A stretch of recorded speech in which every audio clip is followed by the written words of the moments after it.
সমস্ত ওয়ালিদেরকে আল্লাহ পাক গাউসে পাকের কদম পাকের নিচে করে দিয়েছেন। হুজুর গাউসুল আজম শাহ মুহিউদ্দিন আব্দুল কাদের জিলানী আলাইহিস সালাম উনি বাগদাদ শরীফে ওয়াজ করছিলেন। ওনার রেসালে হাতে 2 বছর আগে আল্লাহ পাক ওনার কলবে তাজাল্লি ফরমালেন এবং বললেন, হে আমার মাহবুব, আপনি এলান করে দেন যে কদমি হাজিহি আলা রাকাবাতি কুল্লি ওয়ালিল্লাহ, কারণ সমস্ত ওলি আল্লাহরা আপনার আন্ডারে সবাই যেন বশ্যতা স্বীকার করে। আল্লাহর হুকুম মোতাবেক হুজুর গাউসে পাক বাগদাদ শরীফের মেম্বারে দাঁড়িয়ে বললেন, কদমি হাজিহি আলা রাকাবাতি কুল্লি ওয়ালিল্লাহ, আমার এই কদম প্রত্যেক ওলির গর্দানে। ওখানে যত আল্লাহর ওলি ছিলেন সবাই গর্দান ঝুঁকিয়ে দিলেন, সবাই গর্দান ঝুঁকিয়ে দিলেন। এইদিকে হযরত খাজা মাইনুদ্দিন চিশতি হাসান সঞ্জারি ভারতে আসেন নাই, উনি ইরানের খোরাসান বলে একটি জায়গা আছে, সেখানে পাহাড়ের এক গুহার ভিতরে উনি ইবাদত করছিলেন। ওনার ইবাদতের ধরন ছিল দাঁড়িয়ে দণ্ডায়মান অবস্থায় ইবাদত করছেন। ইবাদত করতে করতে উনি বসবেন না, কিয়াম অবস্থায়। এই ওয়াকিয়া কোথায় আছে? ইমাম আরবুলি তার তাফরিহুল খাতির কিতাবের মধ্যে এই কথা উল্লেখ করেছেন। ইমাম আরবুলি বাগদাদ শরীফ থেকে গাউসে পাকের আওয়াজ ইরানের খোরাসানের ওই গুহার ভিতরে হযরত খাজা মাইনুদ্দিন চিশতি রাহমাতুল্লাহ আলাইহির কানে আসলো। উনি সঙ্গে সঙ্গে গর্দান ঝুঁকিয়ে দিলেন। তাফরিহুল খাতিরের মধ্যে লফজ এসেছে যে গর্দান ঝুঁকাতে ঝুঁকাতে এমন ঝুঁকালেন মাথা মাটিতে ঠেকে গেল, সাজদা করে ফেললেন। এবং হুজুর খাজা মাইনুদ্দিন চিশতি রাহমাতুল্লাহ আলাইহি উনি বললেন, বাল কদমুকা আলা আইনি ওয়া রাসি, বাল কদমুকা আলা আইনি ওয়া রাসি, বাল কদমুকা আলা আইনি ওয়া রাসি, বরং আপনার কদম পাক শুধু আমার ঘাড়ে নয়, হে গাউসে পাক, আপনার কদম মোবারক আমার চোখের উপর এবং মাথার উপরে। এই কথা যে বলেছেন, এই আওয়াজ গাউসে পাকের কাছে বাগদাদ শরীফে চলে গেছে। হুজুর গাউস পাক মেম্বারে বলা শেষ হয়েছে, কদমি হাজিহি আলা রাকাবাতি কুল্লি ওয়ালিল্লাহ, আর খাজা মাইনুদ্দিন চিশতি রাহমাতুল্লাহ আলাইহির এই আওয়াজ, এই স্বীকারোক্তি গাউস পাকের কানে পৌঁছে গেছে। হুজুর সেখান থেকে বলে উঠলেন, গিয়াসউদ্দিনের ছেলে মাইনুদ্দিন, আমার কদম পাক স্কন্দ দেশে নেওয়ার ব্যাপারে তোমাদের সকলের চাইতে অগ্রণী ভূমিকা পালন করেছে। অর্থাৎ যারা ওখানে উপস্থিত রয়েছেন ওনার সামনে, তারাও এত অগ্রণী ভূমিকা পালন করতে পারেননি। যারা ওনার সামনে উপস্থিত, তাদের আগে খাজা মাইনুদ্দিন চিশতি কদম পাক নিয়ে নিয়েছেন, আগেই নিয়ে নিয়েছেন। উনারও কি পাওয়ার ছিল তাহলে দেখুন। সৈয়দনা উনি ইমাম হুসাইন আলাইহিস সালামের খানদান পাক, যার কারণে পাওয়া। উনি উপস্থিত না থেকে দূর থেকে উনি সবারই আগে কদম পাক কাঁধে নিয়ে নিলেন, কাঁধে নয় বলেন, চোখেও মাথার উপরে। হুজুর গাউসে পাক এই এলানের পর খাজা মাইনুদ্দিন চিশতি রহমাতুল্লাহ আলাইহি খোরাসান থেকে উনার শিষ্য হযরত কুতুবউদ্দিন বখতিয়ার কাকি রহমাতুল্লাহ আলাইহিকে সাথে নিয়ে বাগদাদ শরীফে গেলেন হুজুর পাকের জিয়ারত করতে। গাউসে পাকের কাছে ইমাম আরবুলি, ইমাম আব্দুল কাদের আরবুলি তার তাফরিহুল খাতিরের মধ্যে লিখেছেন, 59 ডেজ হুজুর গাউস পাক উনার সোহবতে রাখলেন, তাকে এবার মারিফাত শিক্ষা দিতে লাগলেন। 59 দিন উনার সোহবতে থাকার পর গাউস পাক বললেন, হে মাইনুদ্দিন, তুমি আমার প্রতি এত ভক্তি ও শ্রদ্ধা প্রদর্শন করার জন্য এবং এই প্রদর্শনে প্রথম হওয়ার জন্য তোমার মর্যাদা আল্লাহ পাক বৃদ্ধি করে দিয়েছেন। তো গাউসে পাকের কদম পাক কাঁধে নিলে মর্যাদা বৃদ্ধি পায়। বললেন, এই মর্যাদার কারণে তোমাকে সুলতানুল হিন্দ উপাধিতে ভূষিত করা হলো, তোমাকে যাও হিন্দের সুলতান বানিয়ে দিলাম, ওখানে চলে যাও। তো বললেন, হুজুর ওখানে তো সব মুশরিক ও কাফের, কিভাবে যাব? আমাকে কিছু তাবাররুক দেন। তখন গাউস পাক বললেন, আমি 3টি তাবাররুক তোমাকে দিতেছি। প্রথম তাবাররুক ওনার বড় শাহজাদাকে সাথে দিলেন, সৈয়দানা আব্দুল ওয়াহাব আলাইহিস সালাম, বলেন ইনাকে সাথে দিলাম। দ্বিতীয় তাবাররুক একটা ওনার আশা মোবারক ছিল, সেটা দিলেন। আর তৃতীয় তাবাররুক হিসেবে ওনার খরম মোবারক দিলেন, এই 3টে জিনিস রাখো, তোমার কাজে লাগবে। বুঝেছেন না? উনি কদম পাক কাঁধে নিয়েছেন হযরত খাজা মাইনুদ্দিন চিশতি রহমাতুল্লাহ আলাইহি। এই ওয়াকিয়া বিভিন্ন কিতাবের মধ্যে বর্ণিত হয়েছে, এসেছে এই ওয়াকিয়া। এমনকি এই ঘটনা দেখুন, আমি আপনাদের পড়ে শোনাই। যারা এই ওয়াকিয়া যে না অস্বীকার করবে, ওটা সিলসিলাই না, জেনে রাখবেন। হার সিলসিলা, আমি কয়েকটা সিলসিলার কথা বলবো আজকে, আমার শুধু কাদামি হাজির, আমি সবগুলো থেকে টাচ করে করে যাব।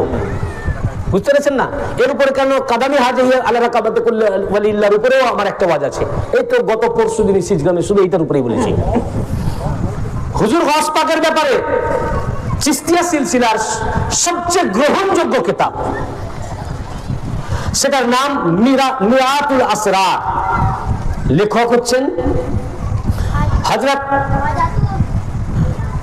মিরাতুল আসরার কিতাব খাজায়ে খাজাগান খাজা মাইনুদ্দিন চিশতি আজমেরি কুদ্দুসু সিররহু, ওনার বাতেনি ইশারায় এই কিতাব লিখেছেন।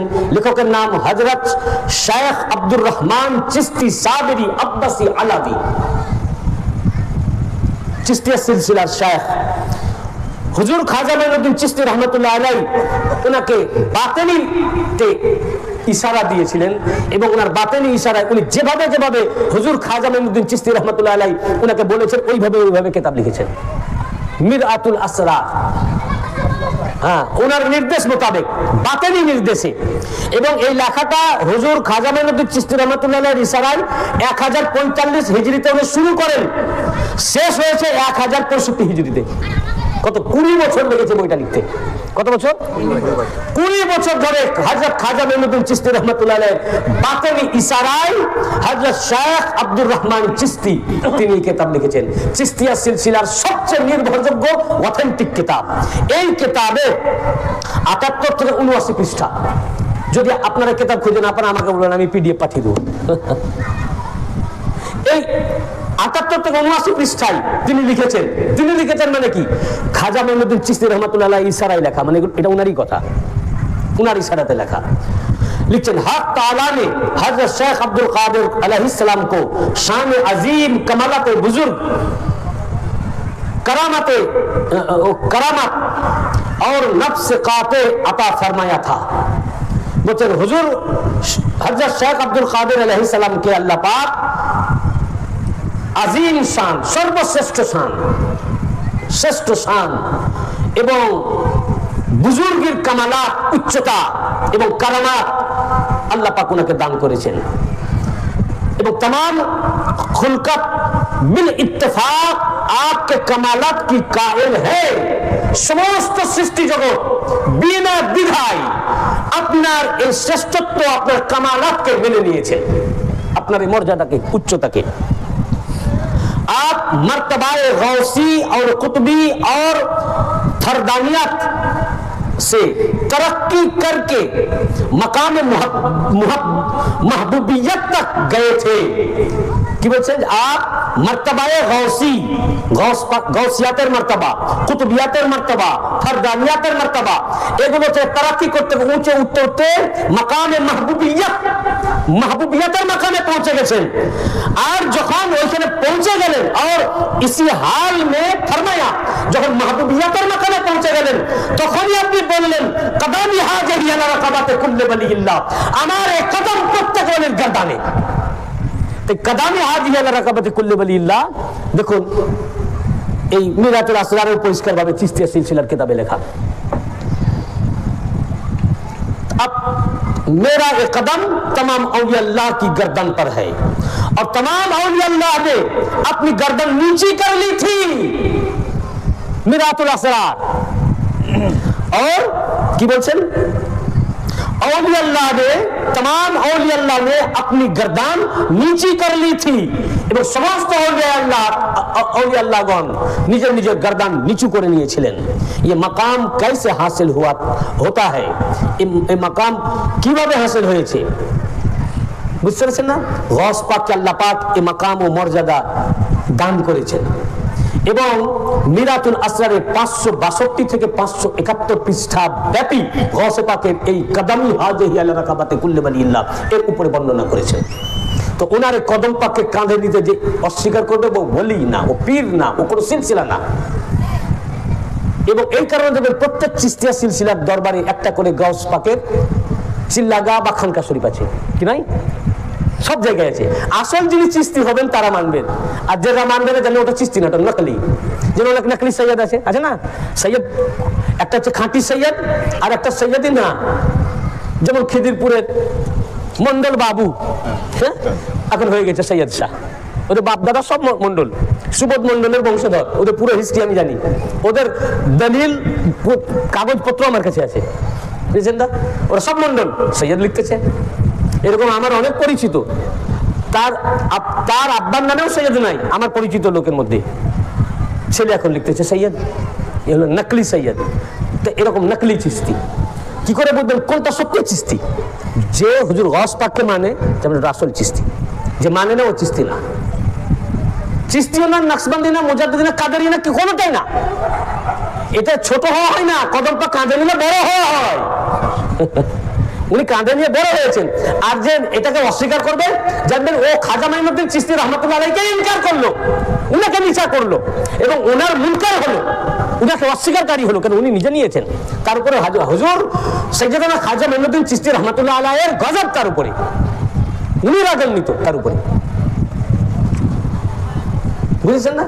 বড় বড় আহমদ কবির আর রিফাই হুজুর গস পাকের জামানায়, সেই জামানার একজন উনি কুতুব ছিলেন, আহমদ কবির আর রিফাই, সেই জামানার কুতুব। কুতুব মানে সবচেয়ে বড় ওলি আল্লাহ, তাকে কুতুব বলা হয়। তিনি পর্যন্ত হুজুর গস পাকের কদম পাক কাঁধে নিয়েছেন, শুধু তাই না, ওখানে উনি প্রেজেন্ট ছিলেন না, খাজা মাইনুদ্দিন চিশতি রহমাতুল্লাহের মতো। এটা ইমাম শাতনুফি বাহাজাতুল আসরারের 13 পৃষ্ঠার মধ্যে লিখেছেন যে হযরত আবুল ফরাজ আব্দুর রহিম এবং আবুল হাসান আলী তিনি বর্ণনা করেছেন, কুন্না ইনদা শাইখিনা শাইখ আহমদ ইবনে রাফাই বিজাবিয়াতে বিউম্মে উবাইদা, উম্মে উবাইদার খানকা শরীফে হযরত আহমদ কবির আর রিফাইয়ের খানকা শরীফে আমরা উপস্থিত ছিলাম। আহমদ কবির আর রিফাই উনি ওই যুগের কুতুব, কুতুবের সবচেয়ে টপ র্যাঙ্কের ওয়ালি। তো ফামাদ্দা উনুকাহু ওয়া ক্বালা আলা রাকাবাতি, হঠাৎ মুরিদানদের সাথে বসে আছেন, হঠাৎ গর্দান ঝুঁকিয়ে দিলেন এবং ঝুঁকিয়ে বললেন আমার গর্দানের উপর। ঝুঁকিয়ে কি বললেন? তিনারা অবাক হলেন যে কি, হঠাৎ মাথা ঝুঁকালেন কেন? উনি সেই জামানার কুতুব, শ্রেষ্ঠ ওয়ালি। যত ওলি আল্লাহর র্যাঙ্ক আছে তার মধ্যে সবচেয়ে টপ র্যাঙ্কের নাম হচ্ছে কুতুব, কুতুবিয়াতের র্যাঙ্ক। তো গর্দান ঝুঁকালেন কেন আর বললেন আমার ঘরে বললেন কেন? ফাসালনাহু আন যালিক, আমরা এই ব্যাপারে ওনাকে জিজ্ঞাসা করলাম, হুজুর এর ব্যাপার কি, মাহাত্ম্য কি, এর ভেদ কি? ফাকালা قد قال الشيخ عبد القادر الان ببغداد قدمي هذه هي لرقبه كل ولي الله। এই মাত্র হুজুর গাউসে পাক এলান করলেন বাগদাদ শরীফ থেকে, আমি দিব্য দৃষ্টিতে এবং আমার কানে শুনলাম যে আমার এই কদম প্রত্যেক ওলির গর্দানের উপরে, তাই আমি গর্দান ঝুঁকিয়ে এটার উপর আমি নিজেও আমল করলাম। ওনার গর্দানে, আমার গর্দানে ওনার কদম পাককে আমি কাঁধে নিলাম। তিনি এই কথা বলেছেন। এবং হযরত শাইখ খলিফা তিনি বলেন, হযরতে ইমাম শাতনুফি বাহাজাতুল আসরারের মধ্যে বর্ণনা করেছেন, হযরত শাইখ খলিফা তিনি বলেন যে আমি অনেকবার রাসূল পাককে জিয়ারত করেছি। একবার হুজুর গাউস পাক এই এলান করার পর একদিন আল্লাহর রাসূলের জিয়ারত হলো আমার। তো যখন আমি দিদার করলাম তো আমি ওনাকে জিজ্ঞাসা করলাম, রাআইতু রাসূলুল্লাহি সাল্লাল্লাহু আলাইহি ওয়া আলিহি ওয়াসাল্লাম ফাকুলতু লাহু ইয়া রাসূলুল্লাহ লাকাদ ক্বালা শাইখ আব্দুল কাদের কদমি হাযিহি আলা রাকাবাতি কুল্লি ওয়ালিল্লাহ। যে রাসূল পাকের জিয়ারত করলাম, আমি জিজ্ঞাসা করলাম, ইয়া রাসূলুল্লাহ আপনার শাহজাদা হুজুর গাউসুল আজম শাইখ মুহিউদ্দিন আব্দুল কাদের জিলানী আলাইহিস সালাম ঘোষণা দিয়েছেন যে আমার এই কদম প্রত্যেক ওলির গর্দানের উপরে, মানে উনি সার্টিফাই করে নিতে চাচ্ছেন। যে এই কথা বললেন, فقال صدق الشيخ عبد القادر وكيف لا وهو قطب وانا اراه, বললেন صدق الشيخ عبد القادر, রাসূল পাক সাল্লাল্লাহু আলাইহি ওয়াসাল্লাম বললেন আব্দুল কাদের জিলানী আলাইহিস সালাম গাউসে পাক সত্য কথাই বলেছেন। কেন বলবেন না? তারপর বলছেন ওয়া কাইফা লা, কেন উনি কথা এলান করবেন না? ওয়া হুয়াল কুতুব, তিনি কুতুব আছেন, গাউস আছেন, ওয়া আনা আরাহু, আর আমি তার দেখভাল করি, তাকে দেখভাল আমি মুহাম্মদ মুস্তাফা করি। এবং হুজুর গাউসে পাক বলেছেন যে ইমাম শাতনুফি বাহাজাতুল আসরার আরবি মাতান টেক্সট 33 পৃষ্ঠায় এবং মোল্লা আলী কারি রাহমাতুল্লাহ আলাইহি নুজহাতুল খাতির কিতাবের 32 পৃষ্ঠায় এবং মিরাতুল আসরারের 569 পৃষ্ঠায়, যেটা মিরাতুল আসরার একটু আগে বললাম চিশতিয়া সিলসিলার কিতাব, এই তিন কিতাবের মধ্যে আছে, আরো কিতাবের মধ্যে আছে যে হুজুর গাউসুল আজম শাইখ মুহিউদ্দিন আব্দুল কাদের জিলানী আলাইহিস সালাম বললেন আল ইনসু লাহুম মাশাইখুন ওয়াল জিন্নু লাহুম মাশাইখুন ওয়াল মালাইকাতু লাহুম মাশাইখুন ওয়া আনা শাইখুল কুল, বলেন জিনের পীর আছে, মানুষের পীর আছে, ফেরেশতাদের পীর আছে।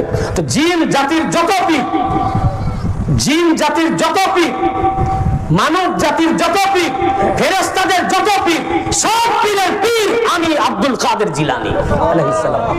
আল্লাহু আকবার। নারে তাকবীর, নারে রিসালাত, নারে গাউস, নারে গাউস। সকল পীরের পীর জিনের যত পীর, সব পীর, সমস্ত জিনের পীরের পীর গৌসে পাক। মানুষদের যত পীর আছে, যত পীর, সিলসিলা উল্লেখ না, যত পীর, সব পীরের পীর গৌস পাক। ফেরেশতাদের পীর নয়, ফেরেশতাদের পীর না, ফেরেশতাদের যত পীর আছে, ফেরেশতাদের যত পীর আছেন, সেই পীরদের পীর গৌসে পাক, পীরানে পীর হুজুর গৌসে পাক।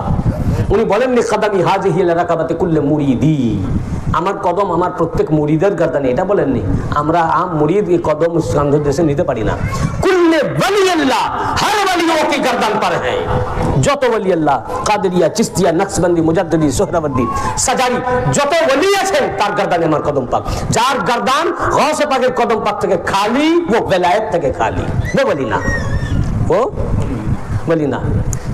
এখন গৌসে পাক যে বললেন, এমন কোন ওয়ালি নাই যে আমার এই দরবারে হাজির হননি। এমনকি এই কিতাবের মধ্যে মোল্লা আলী কারি রহমতুল্লাহ আলাইহি তার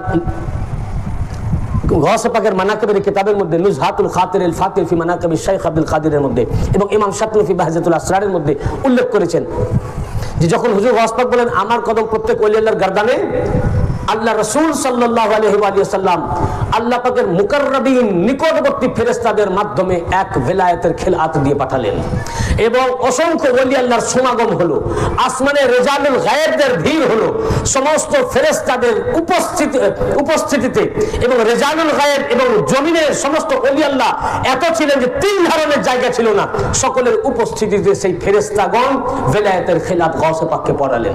তারপরে বলেন এবারে আপনি ঘোষণা করে দেন আপনার মহত্ব।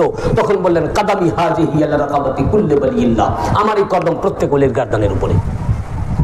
তো সমস্ত ওলি আল্লাহদের ভিড়, রিজালুল গায়ব তারাও ভিড় করতেন, তারা গর্দান ঝুঁকিয়ে দিতেন।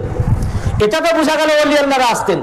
উনি বলছেন হুজুর গৌসে পাক, ওয়া মা মিন নাবিয়্যিন খালাকাহুল্লাহু তাআলা, আল্লাহ এমন কোন নবী সৃষ্টি করেননি, এমন কোন নবীকে সৃষ্টি করেননি যে নবী আমার মজলিসে হাজির হন নাই।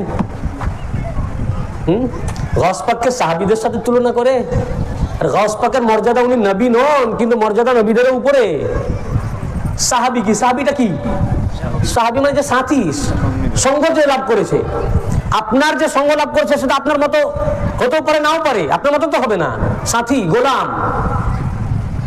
সাহাবীর মর্যাদা কেন? এইটা মোল্লা মৌলবীর কি মাথায় ঢুকে না? সাহাবীদের এত মর্যাদা কেন? মর্যাদা রাসূল পাকের জন্য নাকি? যে আল্লাহর রাসূল এমনই, উনার এমন মর্যাদা যে উনার সোহবত যে লাভ করবে তারও মর্যাদা বৃদ্ধি পাবে, সে মর্যাদা আবার হয়ে যাবে। কেমন? সমস্ত মতবাদের লোক এতে একমত যে যদি কোনো ব্যক্তি রাসূল পাকের কাছে যায় আর উনার কাছে কালেমা পড়ে, এক মুহূর্ত শুধু সোহবত লাভ করেছে বা দেখেছে, উনার যুগ পেয়েছে, বাড়ি আস্তে আস্তে ইন্তেকাল হয়ে গেল, নামাজের টাইম হয়নি, নামাজ পড়তে পারিনি, কলমা পড়ে আসছিল, আসতে গিয়ে ইন্তেকাল হয়ে গেল। ও কি সাহাবী? কি সাহাবী না? সাহাবী তো, নামাজ পড়ারও টাইম হয়নি।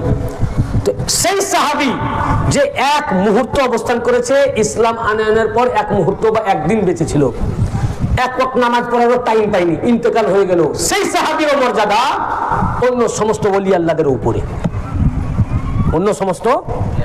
কারণ কি? সে কি ইবাদত করে মর্যাদা লাভ করেছে? ও তো ইবাদত করার সুযোগই পেল না। সাহাবীর যে এত মর্যাদা কি বেশি বেশি নামাজ পড়ার জন্য, বেশি বেশি রোজা রাখার জন্য, বেশি বেশি হজ করার জন্য না। এমন সাহাবী আছে যে 2 বছর বেঁচেছে, 2 বছর ইবাদত করেছে, আপনি 80 বছর বেঁচেছেন, হয়তো 90 বছর বয়স, 90 বছর ধরে ইবাদত করছেন। তো বেশি ইবাদত করার জন্য যদি মর্যাদা হয়, তাহলে সাহাবীদের থেকে মর্যাদা ইনার বেশি হয়ে যাবে। ইবাদতের কারণে সাহাবীর মর্যাদা না, মর্যাদা সোহবতের কারণে। কিসের কারণে? সোহবত। সোহবত, সোহবতটা এমন জিনিস, অনুরূপ ওলি আল্লাহর সোহবত ওই একই জিনিস, সোহবতের কারণে। তো রাসূল পাকের সঙ্গ লাভ, উনার যুগ পাওয়া, উনার জামানা পাওয়া এমনই যে পরবর্তী যুগে যতই বড় বড় ওলি আল্লাহ আছেন না কেন, সব ওলি আল্লাহর কাছে মর্যাদা হয়ে গেল ওই সাহাবীর মর্যাদা যে একবার দেখেছে। এবারে আপনি আপনার ব্রেনকে প্রশ্ন করুন, এটুকু খালি বুঝুন যে শুধু রাসূল পাকের জামানা পাওয়া, যুগ পাওয়া, ইমানের হালতে যদি যুগ পায় আর একদিনও যদি ইমান নিয়ে বেঁচে থাকে ও সাহাবী, আর তার মর্যাদা পরবর্তীতে যত বড় বড় ওলি আল্লাহ আছেন তাদের চাইতে তার মর্যাদা, এটা আমরা বিশ্বাস করি, এটা আমাদের ইমান। তার মর্যাদা কেন? রাসূলুল্লাহর জন্য, রাসূল পাকের জন্য মর্যাদা বেশি। এখন আপনার ব্যাংকে প্রশ্ন করুন, যদি রসুল পাকের যুগ পাওয়ার কারণে যদি এত মর্তবা হয় যে পরবর্তীকালের অন্যান্য সব ওলিদের চেয়েও তার মর্যাদা বেশি, রসুল পাকের সোহবত লাভ করার কারণে, একবার এই চোখ দিয়ে রসুল পাককে দেখার কারণে শরীরের সাথে শরীরের টাচ হয়নি, কিছু পুশ হয়নি, শুধু রসুল পাককে চোখ দিয়ে খালি একবার দেখেছে, এই দেখার কারণে যদি তার এই মর্যাদা হয় যে পরবর্তীতে যত বড় আবেদ হোক আরেফ হোক তার মর্যাদা ওই সাহাবীর সমান হবে না, শুধু একবার দেখার জন্য ওনাকে এক ঝলক, বেশিও দেখেনি, এক ঝলক দেখলেই যদি সাহাবীর এই মর্যাদা হয়, তাহলে যাদের শিরায় উপশিরায় ধমনীতে খোদ রসুল পাকের রক্ত প্রবাহিত হচ্ছে, যারা রসুল পাকের খুন থেকে তৈরি, যারা রসুল পাকের নূরের টুকরা, তাদের মর্যাদা সাহাবীদের তাদের মর্যাদার ক্ষেত্রে সাহাবীদের মর্যাদা কি করে হতে পারে? নারে তাকবীর, নারে তাকবীর, নারে রিসালাত, নারে রিসালাত, নারে হায়দারি, নারে গোস, নারে গোস। আলে মুহাম্মাদের মর্যাদা থেকে যদি সাহাবীর মর্যাদাকে কেউ বড় মনে করে, ঈমান থেকে খারিজ হবে। সাহাবীর মর্যাদা যেমন রাসূল পাকের কারণে, আলে মুহাম্মাদের মর্যাদা রাসূল পাকের কারণে, সাহাবীর মর্যাদা রাসূল পাকের সুহবতের কারণে, নিসবতের কারণে, আলে মুহাম্মাদের মর্যাদা খুনে মুহাম্মদ মুস্তাফার কারণে। কিসের কারণে? তো সুহবতটা বেশি করিব না খুন বেশি করিব? বলুন, সোহবত বেশি করিব না খুন? जो नूर अहमद रजा खान बरेलवी তিনি নিজেই বলেছেন, तेरी नस्ल पाक में है बच्चा बच्चा नूर का, तू है ऐन नूर, तेरा सब घराना नूर का। या रसूल पाक, আপনার नस्ल पाके बच्चा बच्चा सभी नूरेর, तू है ऐन नूर, আপনি হুবহু নূর, तेरा सब घराना नूर का, আপনার ঘরের সব আলাউলাদ নূর, সমস্ত আহলে বাইত নূর, পুরো খানদান নূর। উনি তার কাউকে নূর বলেননি। সাহাবী কি নূর? সাহাবী তো মাটি, তারা তো মূর্তি পূজা করেছে, মুশরিক ছিল। রসুল পাকের কাছে আসলো, ঈমান আনলো, দেখলো, সাহাবী হয়ে গেলেন। আর ইনারা নূর, তো নূর আর মাটির সমান হয়? নূর কার? রসুল পাক। তো রসুল পাকের টুকরা যারা, রসুল পাকের সাথে থাকার জন্য, চোখে দেখার জন্য যদি মর্যাদা, আর যারা রসুল পাকের নূরের টুকরা, জিগারের টুকরা, গোশতের টুকরা, তাদেরকে যারা সাহাবীর চেয়ে নিচা করে, ও ঈমান থেকে দূর হয়ে গেছে, ঈমান তার থেকে খারিজ হয়ে গেছে, ও বেঈমান, ও কাফের, ও কাফের, ও বেঈমান হয়ে গেছে। যদি ঈমান ছিল, ঈমান থেকে খারিজ হয়ে গেছে। কারণ তাওহীন আলে মুহাম্মদকে করেনি, তাওহীন হুজুর গাউসে পাককে করেনি, তাওহীন রাসূল পাককে করেছেন। যেমন সাহাবায়ে কেরামকে তাওহীন করলে তাওহীন রাসূল পাককে হয়, কারণ সাহাবীর নিসবত রাসূলুল্লাহর সাথে, সাহাবীর নিসবত কার সাথে? তো সাহাবীকে তাওহীন করলে তাওহীন রাসূল পাককে হয়। অনুরূপ আলে মুহাম্মদকে তাওহীন করলে মুহাম্মদকে তাওহীন করা হয় সাল্লাল্লাহু আলাইহি ওয়া সাল্লাম। আপনার বন্ধু দিবারাত্রি আপনার বাড়ি যায় আসে, আপনি কোনো জায়গা বন্ধু ছাড়া যান না। জুনারার লোক আপনাকে নিয়ে হাসাহাসি করে যে এমন বন্ধু পেয়েছে, কলকাতা যাচ্ছে তাও বন্ধু, বেড়াতে যাচ্ছে তাও বন্ধু, খাচ্ছে তাও বন্ধু, বন্ধু ছাড়া চলে না, এক পা উঠা চলা করে না। আপনি কোনো কারণে দাওয়াত দিলেন, লোকে দাওয়াত দিয়েছে, একা আসবে না, বন্ধু সহ আসবে, ও বন্ধু ছাড়া থাকতে পারে না। এইরকম বন্ধু আপনার, যাকে এত ভালোবাসেন, বলুন সেই বন্ধু কি আপনার ছেলের চেয়েও প্রিয়? কি আপনারা বলুন? আপনার পোতার চেয়েও প্রিয়? আপনি যদি পোতার ছেলের যুগ পান, তার চেয়েও কি প্রিয়? এই বন্ধুত্বের পরেও যদি আপনার ছেলের সাথে, পোতার সাথে, নাতির সাথে খারাপ ব্যবহার করে, বাস আর বন্ধুত্ব ছাড়তে বলতে হবে না, সেই দিন থেকে দিল চটে গেল, মন চটে গেল, বন্ধুত্ব থেকে বাতিল। রাসূল পাকের সাহাবী, রাসূল পাকের বন্ধু, ওনার খাদেম, ওনার গোলাম।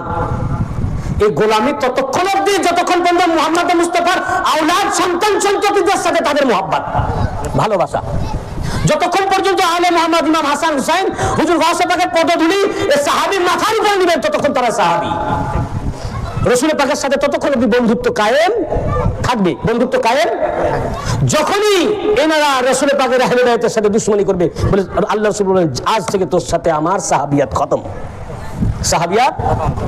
এই জন্য আল্লাহ রাসূল বিদায় হজে আরাফার ময়দানে বলে গেছিলেন, তিরমিজি শরীফের দ্বিতীয় খণ্ডে 219 পৃষ্ঠা, ইয়া আইয়ুহান নাস ইন্নী তারাকতু ফীকুম মান ইন আখাযতুম বিহি লান তাদিল্লু কিতাবুল্লাহি ওয়া ইতরাতি আহলি বাইতি। হে লোকেরা, আমি তোমাদের মাঝে দুইটি গুরুত্বপূর্ণ জিনিস ছেড়ে যাচ্ছি, একটি আল্লাহর কিতাব কোরআন, দ্বিতীয়টি আমার ইতরাত, আমার বংশধর আহলে বাইত। কাদেরকে বলছেন? সাহাবীদেরকে। আপনি ছিলেন, আমি ছিলাম, ইমাম সাহেব ছিলেন। সাহাবীকে বলছেন ছেড়ে গেলেন কাদের মাঝে? আমাদের মাঝে। আমরা তো ছিলামই না, আমাদের তো জন্মই হয়নি। তখন যাদের জন্ম হয়েছিল তারা সাহাবী। তো বলেন আমি তোমাদের মাঝে ছেড়ে যাচ্ছে দুটো জিনিস। ছেড়ে যাচ্ছেন কাদের মাঝে? সাহাবীদের মাঝে। বলেন হে সাহাবী, তোমাদের মাঝে দুটো জিনিস ছেড়ে যাচ্ছি, যাতে তোমরা গোমরা না হও, যাতে পথভ্রষ্ট না হও। তোমরা আমার সাথ দিয়েছো, আমাকে দেখেছো, আমার যুগ পেয়েছো, তাই আমি তোমাদের হেদায়েত চাই, গুমরাহি চাই না, পথভ্রষ্টতা চাই না।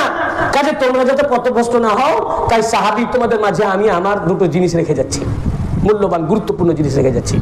রেখে গেলেন সাহাবীদের মাঝে। সাহাবীদের মাঝে কি ছেড়ে গেলেন? এক কোরআন, একটা বলুন সবাই জোরে বলুন, একটি কোরআন, দ্বিতীয়টি ইতরাতি আহলে বাইত, আমার ইতরাত, আমার আহলে বাইত, আমার আহলে বাইত। ছেড়ে গেলেন সাহাবীদের মাঝে। সাহাবীদের ভিতরে ছেড়ে দিয়ে বললেন এই দেখো তোমাদের মাঝে ছেড়ে গেলাম, তোমরা এই দুটোকে আঁকড়ে ধরো, আখাযতুম বিহি, এক হাদিসে তামাসসাকতুম বিহি, মজবুতির সাথে ধরো। যদি তোমরা এটাকে দুটোকে, এই দুটোকে, কাকে বলছেন? কাকে বলছেন? সাহাবীদেরকে। এই দুটোকে যদি তোমরা ধরে রাখতে পারো, মান তাদিল্লু বাদি, আমার পর তোমরা কখনো গোমরা হবে না। তার মানে কি? তোমাদের মাঝে রেখে গেলাম, তোমরা সাহাবীরা যারা যারা কোরআন আর আমার আহলে বাইতকে ধরে থাকবে, তারা হেদায়েত প্রাপ্ত, হেদায়েত ইয়াফতা, তারা সাহাবী, তারা রাদিয়াল্লাহু আনহুম। আর তোমাদের ভিতরে যারা এই কোরআন আর আহলে বাইত দুটোর মধ্যে দুটো বা যে কোনো একটাকে ছেড়ে দিবে, ধরে রাখতে পারবে না, সে পথভ্রষ্ট, গোমরা, সাহাবিয়াত থেকে খারিজ। তো সাহাবী সাহাবী হবে কিনা নির্ভর করছে সাহাবী আহলে বাইতকে মুহাব্বত করে কিনা। সাহাবী का पहचान का लिटमस टेस्ट मुहब्बत अहले बैत। लिटमस टेस्ट কি? মুহাব্বত আহলে বাইত। তো সাহাবী এই যুগে যদি বেঁচে থাকতেন, কেউ কোন সাহাবী যদি আল্লাহর রাসূল হায়াত দিয়ে দিতেন, আল্লাহ হায়াত দিতেন, আল্লাহ রাসূল যদি হায়াত দিতেন, বেঁচে থাকতেন, আজকের যুগে হুজুর গাউস পাকের প্রতি মুহাব্বত করা ওনার জন্য ফরজ ছিল। কারণ সাহাবী সাহাবী, আহলে বাইত না, গাউস পাক আহলে বাইত। আমার বড় হুজুর পাক আহলে বাইত। 4 নম্বর দরবারে উনি তার ছুটে আসতেন, ওনার মুহাব্বত করতেন, বাগদাদ ছুটে যেতেন, আজমির ছুটে যেতেন, সব আলে মুহাম্মাদিনারা। কাজেই সাহাবীর মর্যাদা তো আমরা ইনকার করতেছি না, বরং সাহাবীকে আমরা যা মানি তোমরা মানতে পারো না। আমি তো সাহাবীর ফাজাইলকে বয়ান করলাম, প্রথমে তো সাহাবীর ফাজাইল বর্ণনা করলাম যে সাহাবীর এই মর্যাদা, এই মর্যাদাকে ইনকার করলে সে ঈমান থাকবে না, এই মর্যাদা। কিন্তু তিনি যদি মর্যাদা না রাখেন, আহলে বাইতের নবীর খানদানের মর্যাদা না রাখেন, তার মর্যাদা বাতিল, তার মর্যাদা থাকবে না, তার তিনি সাহাবী থাকবে না। তো বলুন রাসূল পাককে যিনি দেখলেন, যুগ পেলেন, ওনার সাথে থাকলেন, তিনি মর্যাদাবান বেশি না রাসূল পাকের খুন থেকে, রাসূল পাকের জিগারের টুকরা, গোশতের টুকরা যিনি? मौला पाक दवाने हजरत जमालेर मध्य लिखेছেন अदा शुक्राना हो कि उकर खुदा का गौसे आजम का मध्य वजूद जद्द आजम है नहीं है ये वजूद अपना फना से पूछो सादिक है ये दवा गौसे आजम का वजूद जद्द आजम है नहीं है ये वजूद अपना हे गौसे पाक আপনার যে वजूद আপনার যে শরীর আপনার যে দেহ এই দেহটা জদ্দ আমজাদের দেহ রাসূল পাকের দেহ এটা আপনার দেহ নয় मौला पाक की बोलছেন হে গৌসে পাক আপনার যে শরীর আপনার যে वजूद আপনার যে जिस्म আতহার আপনার দেহ মুবারক এটা আপনার দেহ নয় এটা রাসূল পাকের দেহ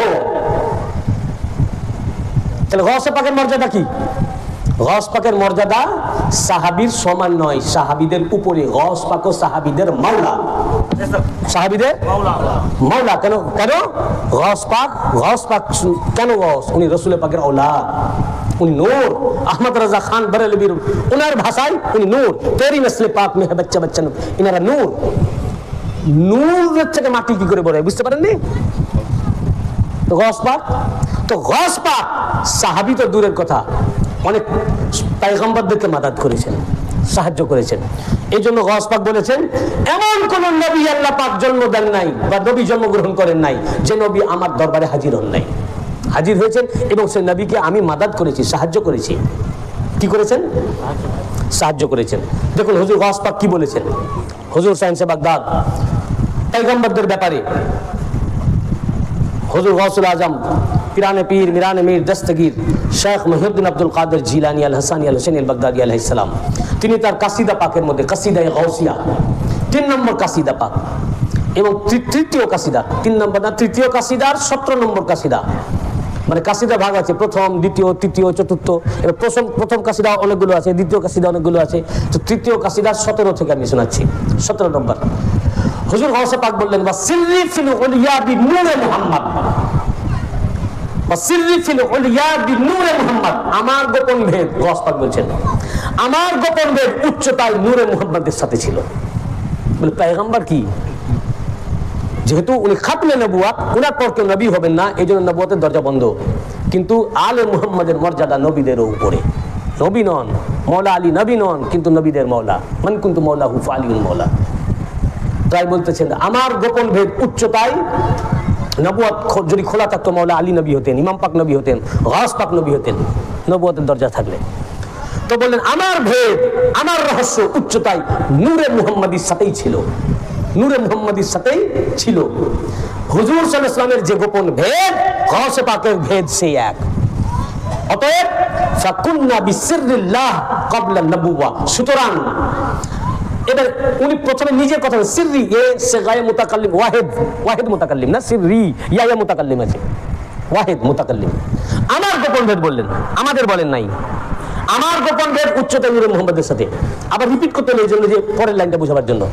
পরের লাইনে বলছেন ফাকুন্না, এবার জামাতে চলে আসেন, জামা মুতাকাল্লিম, এটা জামা মুতাকাল্লিম মানে বহু বচনে। সুতরাং আমরা বিসিররিল্লাহ ক্বাবলা নবুওয়া, অতএব আমরা নবুয়তের আগে থেকেই আমরা সকল আহলে বাইত আল্লাহর গোপন ভেদে ছিলাম। গাউস পাক বলেন আমরা সবাই আল্লাহর গোপন ভেদের সাথে ছিলাম। ভাই গাউস পাকের কথা মানবেন না? এরপর হুজুর গাউস পাক বলেন আনা কুনতু ফিল উলিয়া বিনূরে মুহাম্মদ, এবং আমি উচ্চতায় নূরে মুহাম্মাদির সাথেই ছিলাম।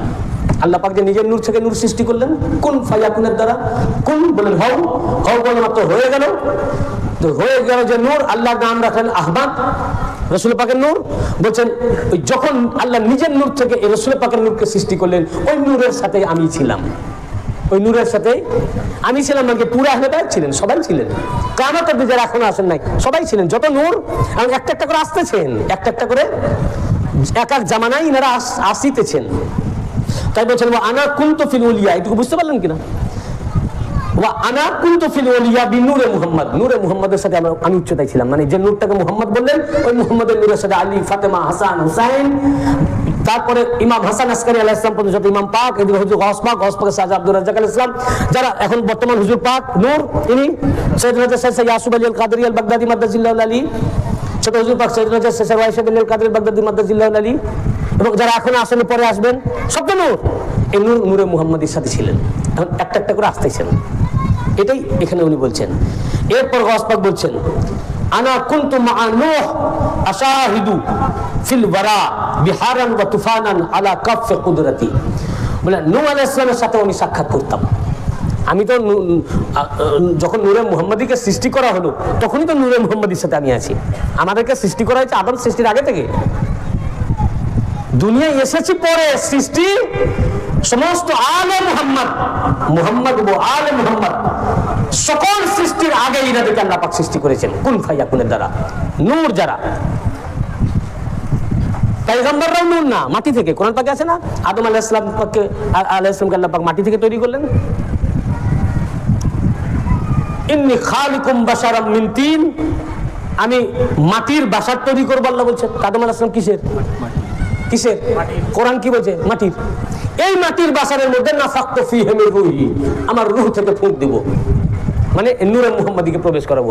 নূরের চেরাগ জ্বালিয়ে দিলেন ভিতরে, তখন ভিতর আলোকিত হলো আদম আলাইহিস সালামের। কিন্তু আদম মাটির, এনারা সব মাটির, রাসূল পাক নূর, মাটির বংশ, কিয়ামত অবধি মাটি, আমরা সব মাটি। জিনের বংশ, কিয়ামত অবধি সব জিন আগুন। রাসূল পাক আরেকটি জাতি নূর, এই নূরের জাতি কিয়ামত তাক নূর। এই নূরের সাথে কারো তুলনা নাই, বেমিসাল, ইউনিক। বুঝতে পেরেছেন না? তাই ইনাদের এই নূরকে তো আল্লাহ পাক আগেই তৈরি করেছেন। তাই হুজুর গাউস পাক বলছেন, গাউস পাক বলছেন, হুজুর গাউস পাক কাসিদা গাউসিয়া বললেন আনা কুনতু মা নূহ আশাহিদু ফিল ওয়ারা। নূহ আলাইহিস সালাম কে আল্লাহ পাক যে তৈরি করলেন, সৃষ্টি করলেন, নূহ আলাইহিস সালামের জামানাতেও আমি ছিলাম। নূহ আলাইহিস সালামের সাথে আমি সাক্ষাৎ করতাম, এবং তার তুফান, নদী সব আমার দস্তে কুদরতের উপরে। তুফান থেকে উনি রেহাই পেয়েছেন আমারই মাদাদে, আমার সাহায্যে। এবং হুজুর গাউস পাক বলছেন ওয়া কুনতু মা ইব্রাহিম মুলকাম বিনারিহি মানা বুররিদান নিরান বিদাওয়া ইল্লা বিদাওয়াতি। বলেন আদম ইব্রাহিম আলাইহিস সালামকে যখন আগুনে নিক্ষেপ করা হয়, তখন ইব্রাহিম আলাইহিস সালামের সাথেও আমি ছিলাম। ওখানেও আমি ছিলাম এবং আমি সাহায্য করেছি এবং ইব্রাহিম আলাইহিস সালামের আগুন ঠান্ডা হয়নি আমার দোয়া ছাড়া, আমার দোয়াতে হয়েছে। আমি ইব্রাহিম আলাইহিস সালামের সুলবে ছিলাম, মুহাম্মদ ও আলে মুহাম্মদ ইব্রাহিম আলাইহিস সালামের সুলবে ছিলেন, আমার দোয়া ব্যতীত আগুন ঠান্ডা হয়নি। গৌস পাক বলছেন আমার দোয়াতে হয়েছে। হুজুর গৌস পাক এও বলছেন কাসিদা নম্বর 34, আনা কুনতু মা ইয়াকুব ফি গাসবি আইনিহি ওয়া মা বারিআত আইনাহু ইল্লা বিতাফলাতি। বলেন ইয়াকুব আলাইহিস সালাম যখন ওনার চোখ অন্ধ হয়ে গেল, চোখ কি হলো? অন্ধ হয়ে গেল। ইউসুফ আলাইহিস সালামের যেটা আমি মহরম পাক অনেকবার বলেছি, কাঁদতে কাঁদতে চোখ, তো বলেন তার চোখের দৃষ্টিও ফিরেনি আমার লোয়াবে দহন ছাড়া, আমার থুতু মুবারক ছাড়া। ইনারও চোখ ভালো হয়েছে আমার থুতুতে। কিভাবে থুতু দিলেন? কোরআন থেকে একটা ইশারা পাওয়া যায় যে যখন অন্ধ হয়ে গেলেন, ইউসুফ আলাইহিস সালাম যখন জানতে পারলেন যে ওনার আব্বা অন্ধ হয়ে গেছেন, ওনার বাকি 11 ভাইয়ের মাধ্যমে খোঁজ পেলেন, তখন ইউসুফ আলাইহিস সালাম ওনার জামা খুলে দিলেন। কি করলেন? খুলে দিয়ে বললেন এই জামাটি আমার আব্বার চোখের উপরে রাখবে। কোরআন শরীফে আয়াত পাক আছে, চোখের উপরে রাখবে, সূরা ইউসুফ। ওনার চোখের দৃষ্টিশক্তি ফিরে আসবে। ছেলেরা যখন জামাটা নিয়ে আসলেন, কাছে আসতেন তো দেখতে পাচ্ছেন না, উনি বললেন আমি ইউসুফের গন্ধ পাচ্ছি। তারপর ছেলেরা চোখের উপরে জামাটি রাখলেন, যে চোখে স্পর্শ হলো এই জামা, সঙ্গে সঙ্গে দৃষ্টিশক্তি ফিরে এলো, চোখ ঠিক হয়ে গেল। কোরআন পাকে আয়াত পাক আছে। আচ্ছা, এটার উপরে সব মোল্লা মৌলবি ওয়াজ করে কি, যে তাবাররুকাতের, যে পয়গম্বর যে জিনিস ব্যবহার করেন সেটা তাবাররুক হয়ে যায়। তো ইউসুফ আলাইহিস সালাম নবী, পয়গম্বর, উনি একজন নবী, উনার ব্যবহৃত জামা তাবাররুক হয়ে গেছে।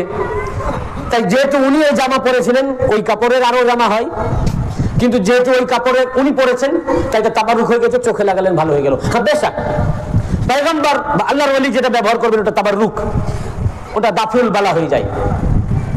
তো ইয়াকুব আলাইহিস সালাম নিজেই তো পয়গম্বর, ইউসুফ আলাইহিস সালাম যেমন পয়গম্বর, ইয়াকুব আলাইহিস সালাম উনি তো নিজেও পয়গম্বর। তো উনি নিজের জামা খুলে নিজেই চোখে লাগালে তো হতো। হ্যাঁ, নিজের জামা খুলে নিজের চোখে লাগালেও তো হতো। তাহলে বোঝা যাচ্ছে পয়গম্বরের জামা অবশ্যই, ব্যবহৃত বস্তু অবশ্যই তাবাররুক, কিন্তু ইয়াকুব আলাইহিস সালাম যে জামা পরেছেন আর ইউসুফ আলাইহিস সালাম যে জামাটি পাঠিয়েছেন, নির্দিষ্ট কোন একটি জামা পাঠিয়েছিলেন, নির্দিষ্ট কোন একটি জামা পাঠিয়েছিলেন। তো এটাও পয়গম্বরের জামা, আর ইউসুফ আলাইহিস সালাম যে নির্দিষ্ট জামা পাঠিয়েছেন ওটাও জামা। কিন্তু এই পয়গম্বরের জামা, ইয়াকুব আলাইহিস সালামের জামা আর ইউসুফ আলাইহিস সালামের জামার মধ্যে নিশ্চয়ই কিছু পার্থক্য আছে।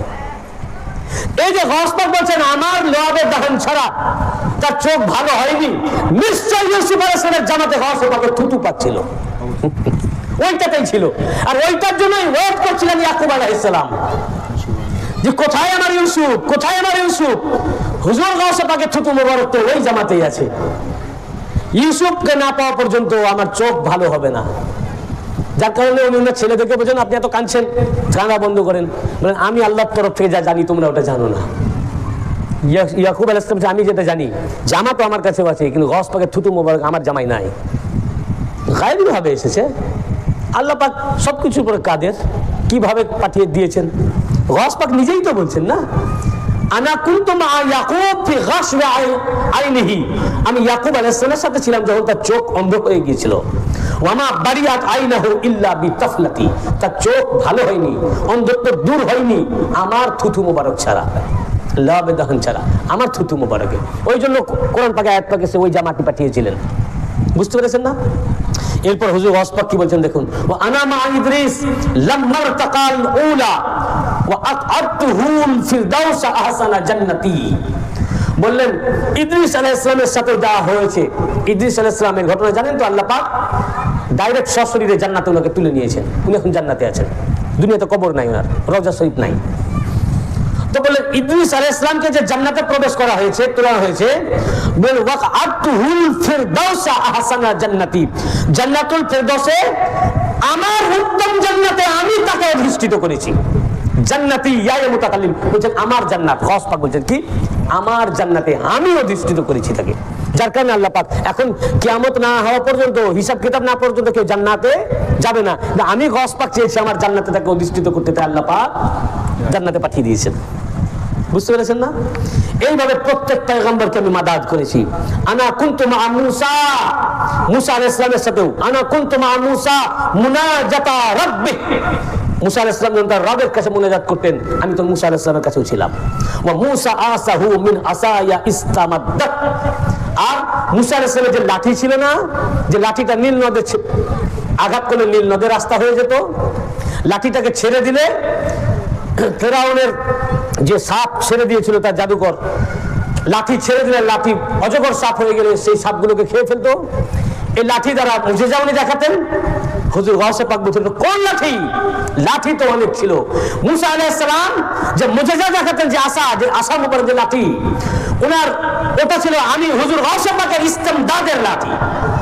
আমার ইস্তেমদাদ সাহায্যকারী কতগুলো লাঠি ছিল, তার ভিতর থেকে একটি লাঠি। এটা আম লোক বলছে না, হুজুর গাউস পাক বলছেন। গাউস পাক শুধু ওলি আল্লাহ না, সেই যুগের মস্ত বড় পণ্ডিত আলেম ছিলেন। ওই যুগে উনার মতো আলেম আর কেউ ছিল না, না আগে